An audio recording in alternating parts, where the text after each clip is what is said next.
não foi só sobre mobilidade urbana. Então a gente tinha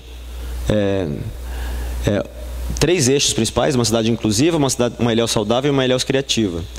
E daí todos esses eixos eram compostos por blocos de projeto físico mesmo, que ia ser alguma coisa implementada na cidade, e um projeto social que ia complementar esse projeto, essa parte. Então a gente teve o apoio forte do Instituto Nossa Ilhéus, do Teatro Popular de Ilhéus, da Astrisul e da Prefeitura, para fazer isso aqui acontecer. Isso aqui é só um panorama geral de tudo que tinha no projeto, mas eu vou ser bem direto aqui.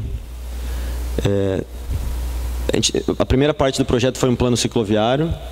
Então eram 7 ciclovias, vocês estão vendo o número delas aqui, eu acho que vale a pena. Eu vim para o lado de cá. Então, a primeira ciclovia, a ciclovia número 1, foi essa aqui, que vinha desde Nossa Senhora da Vitória e até lá em cima, na Foz do Almada. A maior de todas, né, mais comprida. A ciclovia número 2, que saía do Teotônio Vilela e vinha aqui para o estádio. Ciclovia número 3, que era uma ciclovia mais de lazer, que ia desde a Princesa Isabel até o Porto. Ciclovia número 4 pelo Malhado. A número 5 conectando pelo viaduto. A número 6 da Princesa Isabel. A número 7 uma beira-mar aqui, bem na beira da praia. E daí tinha outros trechos de ligação que se conectariam com parques que a gente propôs. 3 parques aqui, um na Foz do Almada, um no Teotônio Vilela e um no Nelson Costa. Eram 35 quilômetros total de projeto de ciclovia, ou ciclofaixas, ou ciclorotas, e elas teriam acesso a um sistema de transporte aquaviário também que está proposto aqui nesse projeto. Esse projeto teve uma das partes que a gente fez no cicloviário, uma das etapas de consulta que a gente botou ele na internet, em vários grupos do Facebook. E a gente teve 200 participações, 200 pessoas comentaram. Então 83% disse que o projeto era excelente ou bom, só 7% falou que ele era péssimo ou ruim e 10% falou que ele era regular. E daí quando a gente perguntou para as pessoas quantas vezes elas usavam bicicleta na semana, 20% das pessoas que responderam falaram que usavam todos os dias. E daí 42%, 43% quase, falaram que não usavam bicicleta porque não existia infraestrutura na cidade. E só 2% falou que não usa e não pretende usar, não vai usar de jeito nenhum. Porque às vezes também tem gente que não tem condição física de usar, ou então não tem interesse mesmo, né?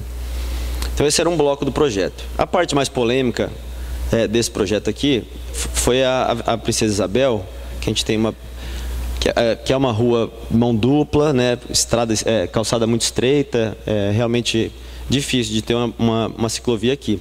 Mas é uma via que tem muita gente pedalando o tempo todo. Vocês já foram para lá, vocês já devem ter visto. E é uma via também que... alguém que está aqui mora lá? Não. Mas é muito complicado. Mas assim, eu digo, você morar lá é diferente, porque você sente o impacto daqueles carros passando na velocidade que eles passam. Você tem teus filhos brincando na calçada, correndo no meio daquela rua com medo de ser atropelado. Poluição, muito caminhão passando, né? Então é uma ciclovia que... é uma via que não tem uma qualidade de vida elevada, eu imagino, mas não significa que não possa ter. Então a proposta que a gente teve, algumas dessas, essa foi a única que a gente detalhou, mas todas as ciclovias que a gente propôs aqui, elas poderiam vir associadas de um projeto de revitalização urbana, de transformação urbana. Então na Princesa Isabel o que a gente propôs era alguma coisa assim. Então a arborização da via, né? Transformar a via em mão única, daí a faixa ela teria uma ciclovia bidirecional.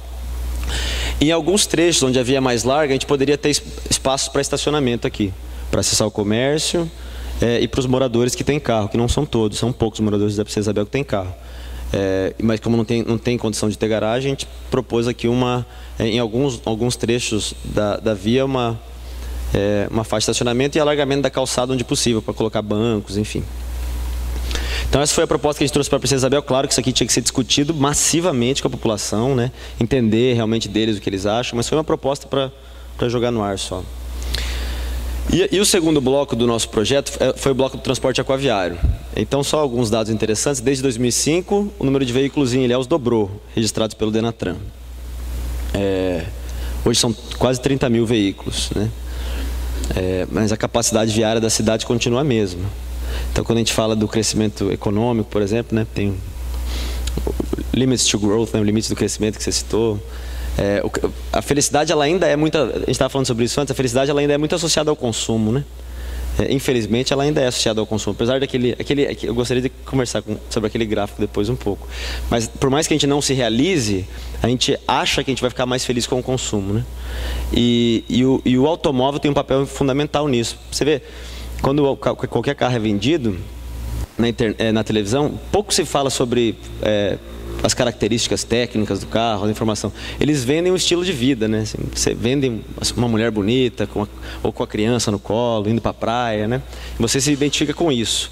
Isso é muito verdade, principalmente em locais onde a educação ainda é mais...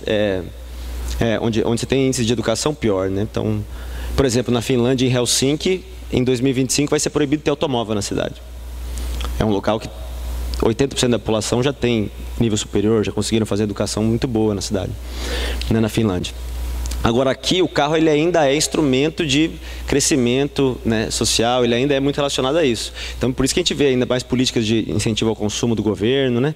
Então a gente ainda vê os carros crescendo muito. Isso afeta diretamente a vida das pessoas. Então aqui em Ilhéus não é difícil você levar 40 minutos, né, 50 minutos no trânsito, numa cidade dessa escala. Por isso essa proposta aqui. Então o que a gente fez? A gente entrevistou 3.000 moradores da cidade, foi um número bastante elevado, nessas regiões aqui. São as regiões que a gente tinha mapeado como potenciais pontos para um terminal de barco, né? E daí a gente entrevistou essas pessoas, entendemos quanto tempo elas demoravam para fazer seus deslocamentos diários, enfim. E essas estações se mostraram economicamente viáveis. Seriam acho que 15.000 pessoas que poderiam utilizar 34% dos entrevistados. Então foram... Onde é o pier mesmo, né? É onde é o pier mesmo, né? Tem um pier ali que era o transporte aquaviário quando tinha na cidade.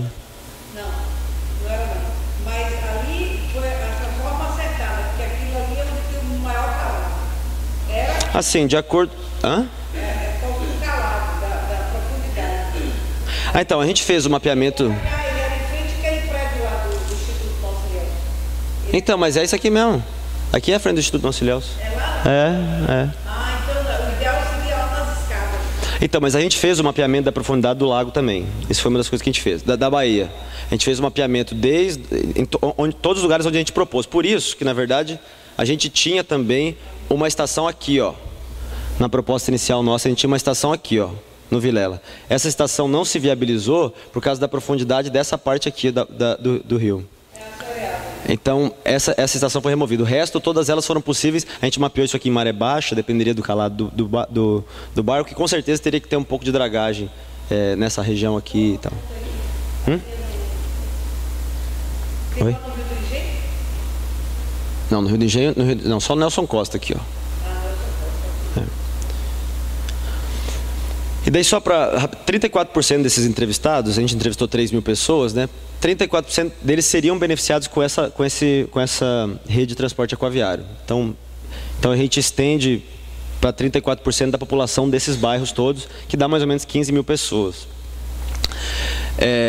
Então só para, saindo do centro aqui, ó, o mapeamento que a gente fez, saindo do centro, partindo do pressuposto, todo mundo está saindo do centro. Para ir para o Pontal demoraria 4 minutos. Para ir para o Nelson Costa demoraria 10 minutos, Sapitinga 5, na rodoviária 8 e para o Vilela 14 minutos. Hoje, as pessoas que a gente entrevistou 2 anos atrás, falaram que em média o tempo médio delas para o Vilela era de 43 minutos. Então o tempo seria reduzido de 43 para 14 minutos, né? Essas pessoas, a maioria delas utiliza transporte público já.